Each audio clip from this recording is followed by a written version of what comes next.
baik teman-teman, kami dari SMK Ili Boleng, kami yang dari kelompok pembuatan video dokumenter kerajinan dari tempurung kelapa. Saat ini kami sudah berada di jalan, jadi kebetulan tempatnya agak jauh dari sekolah, jadi kami dengan motor untuk bisa menjangkau ke lokasinya langsung. Langsung saja, ayo kita gas.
Sekarang kami berada di lokasi tempat di mana kerajinan dari tempurung kelapa itu dibuat. Langsung saja, let's go.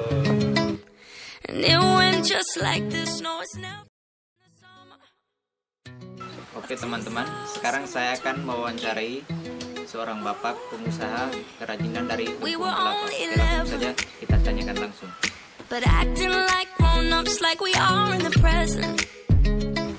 Drinking from plastic cups, singing love is forever. Perkenalkan Bapak, nama saya Abraham Tudola, sapaan saya Brian. Saya dari SMK Ili Boleng. Maksud dan tujuan kedatangan saya ke sini untuk mewawancarai Bapak, untuk lebih tahu lebih dalam lagi tentang usaha yang Bapak tekuni saat ini. Dari apa sehingga bisa menjadikan usaha yang seperti sekarang ini. Terima kasih. Saya mulai dari perkenalan dulu ya. Nama saya Martinus, biasa dipanggil Martin. Saya bekerja di usaha kerajinan, khususnya kerajinan tempurung kelapa. Jadi awal mulanya itu saya mencoba usaha ini dari niat saya untuk memanfaatkan barang-barang yang nilai jualnya tidak ada, jadi sesuatu yang punya nilai jual. Motivasinya pertama itu. Kalau sejak Dari barang bekas, ya dari barang bekas, tapi tidak punya nilai jual lah di menurut kita, mungkin bisa dijadikan sesuatu yang punya nilai jual kayak kerajinan, pajangan dinding dan lain-lain. Kalau sejak awal mulanya itu sebenarnya dari hobi, terus kita lihat di sekitar banyak barang yang kurang dimanfaatkan, terus kita manfaatkan. Kira-kira awal mulanya tuh begitu yang motivasi saya. kalau boleh tahu ini alat dan bahan dasarnya. Bahan dasarnya ya lebih banyaknya pada tempurung kelapa. Cuma sekarang kalau kita lihat ada bambu, nganggur ya kita pakai. Bambu atau siput, kulit-kulit kerang kita pakai juga. Pokoknya tergantung kreativitas kita mau olahnya jadi apa gitu. Untuk usahanya sendiri sejak kapan berdiri?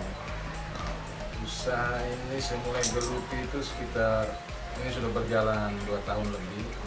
Berarti dari tahun 2018 ya, 2018 sudah 2 tahun lebih.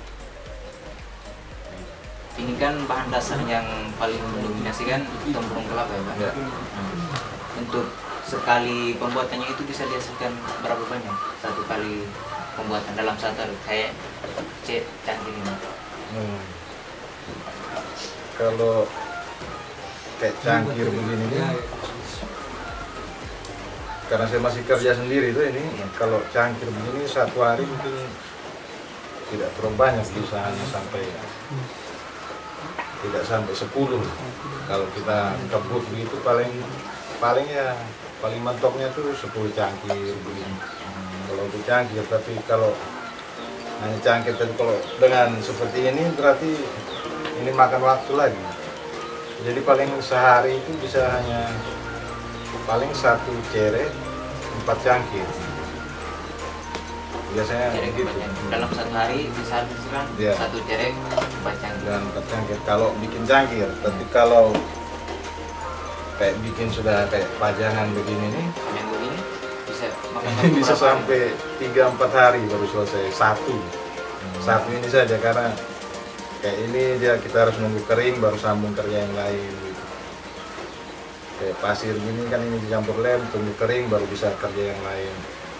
Tapi kalau kayak kapal gini ini bisa sampai Ini paling susah. seminggu lebih ini bisa. Ini juga belum jadi nih. Belum selesai total. Belum.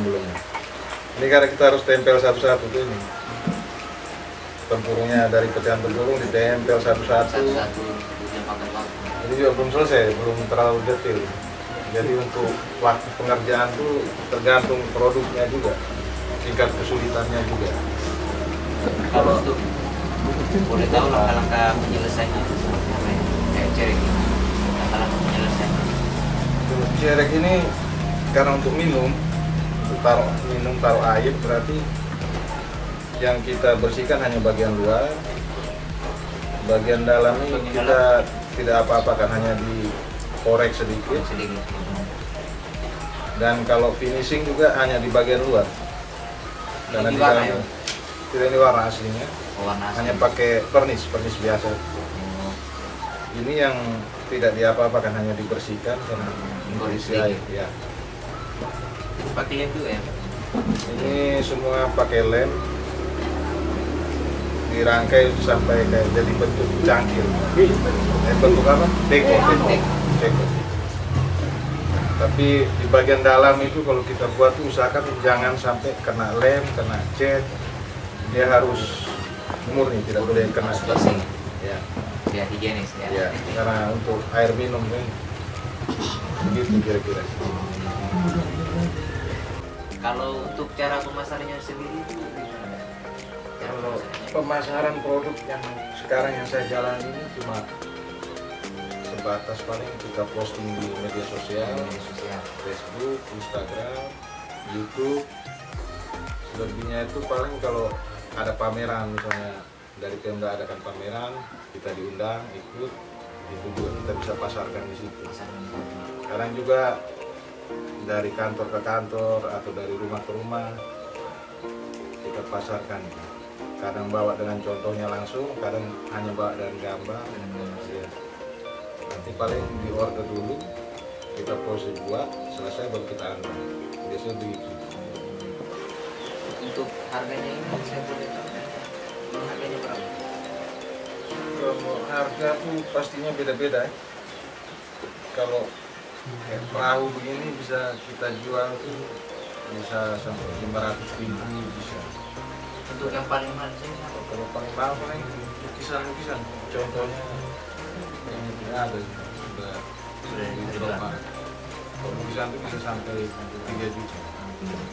Karena prosesnya juga agak lama, agak rumit, jadi Agak rumit. harganya juga Harus di atas. Kalau Berarti kayak cangkir begini begini? paling 25.000. 5.000. Orang beli selusin bisa kita coating. Kalau untuk dipesan banyak nih. Karena cukup banyak juga peminatnya untuk wilayah di NTT ini cukup banyak. Pernah juga kirim sampai ke Bogor juga pernah. Ke Bogor juga. Paket lewat pos. Pos. Berarti menentukan juga. Iya, kalau tidak membutuhkannya kita pasti sudah berhenti. Ini kan sudah 2 tahun berjalan kan? Ya. Untuk 2 tahun ini Bapak pernah mengalami kendala lalu gitu atau pernah merasa bosan tidak? Kalau bosan tidak kayaknya. Karena dari hobi, jadi memang sudah hobinya seperti itu. Kalau bosan tidak. Mungkin kendalanya yang terbentuk di waktu dan tenaga saja. Tenaga bantunya mungkin kurang. Kerjaan ini kan sangat menyita waktu. Karena pengerjaannya tuh pelan-pelan, lama prosesnya.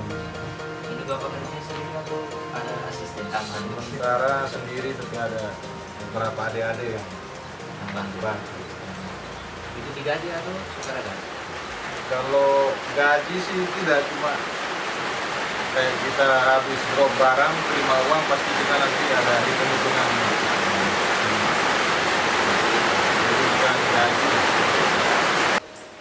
Ini kan sudah 2 tahun berjalan, Bapak. Jadi selama 2 tahun berjalan itu ada tindak lanjut dari pemerintah, gitu. Ada dukungan dari pemerintah. Begitu kan?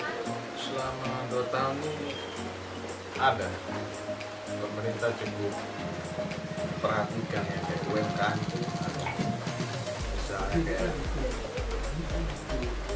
kita diundang ke beberapa pameran itu juga termasuk dukungan pemerintah. Terus saya juga masuk di programnya Pak Bupati, selamatkan orang muda, itu juga masuk. Dari beberapa dinas itu ya, dinas pariwisata, dinas koperasi, kalau ada info-info seputar UMKM itu biasanya dihubungi, kayak pelatihan, kegiatan, itu termasuk dukungan juga dari pemerintah ya. Termasuk mereka order barang juga, itu juga termasuk dukungan. Ini ada surat izin usahanya tidak? Kalau surat izin usaha itu dari pemerintah desa. Ya. Ini Pak, sekarang kan lagi pandemi COVID begini. Ya. Cuma kira-kira usahanya itu meningkat atau turun? Kalau terdampak pandemi ya banyak usaha UMKM itu yang menurun. Ya. Karena keuangan ekonomi juga terdampak semua, jadi pasti untuk UMKM itu juga karena dampaknya. Yang biasa kita bisa jual sebulan yang misal 10 barang gitu misalnya, mungkin turun hanya jadi 4, sekarang hanya 5 ya pasti kurang terdampak. Mungkin itu saja dari kami. Saya berterima kasih banyak untuk Oke, waktunya Bapak. makasih. I will always remember the day you kissed my lips, light as a feather. And it went just like this. No, it's never been better than the summer of 2002. We were only 11, but acting like grown-ups, like we are in the present. Drinking from plastic cups, singing love is forever and never. Well, I guess that was true. Dancing on the hood in the middle of the woods of an old Mustang, where we sang songs with all our childhood friends. And it went like this, say,